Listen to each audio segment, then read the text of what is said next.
Welcome back. In this example, we're going to try to complete the square of the trinomial x squared plus 6x plus something, some unknown term, by finding what the last term should be. Then we're going to write that trinomial as a perfect square. So in other words, just one unit of math going to be squared. Okay, so before I start, I'm going to just remind you of the steps that we're supposed to follow here. And here we are. These are the steps as I've described them in class. So we'll begin. We're going to write out the question, and it's going to be x squared plus 6x plus this question mark. Okay, well, we know from a long time ago now that when we look at a trinomial expression like this, is going to be, we have a equals the number in front of x squared, which is 1. B is equal to the number in front of x, which is plus 6. And C is the number on its own, which is this question mark. Okay, we don't know what C is yet. Okay, so let's go through our steps. So step 1, and just read it from the table here. Step 1 is to divide B by 2. Okay, so if you want to break this into steps, step 1 is B divided by 2. Well, B is 6. That's 6 divided by 2 is equal to 3.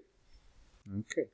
Step 2 is to square this. Okay, so step 2 is to square your answer from step 1. So it's going to be 3 squared, which is equal to 9. Now, step 3 is add this last number, 9, to the end of the original expression. Okay, so let's try that. Step 3.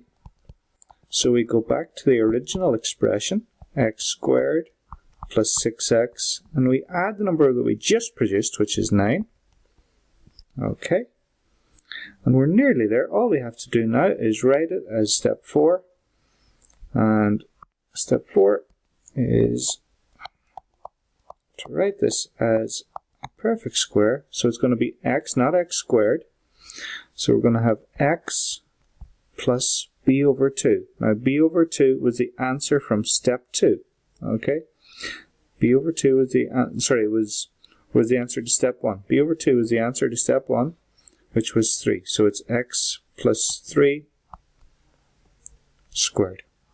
Okay, and that's it. We've done it. We've completed the square. We're finished. Okay, hopefully you enjoyed this or found it simple and straightforward to follow. It's 4 pretty easy steps, and that's all there is to it. Okay, thanks, and practice now yourselves.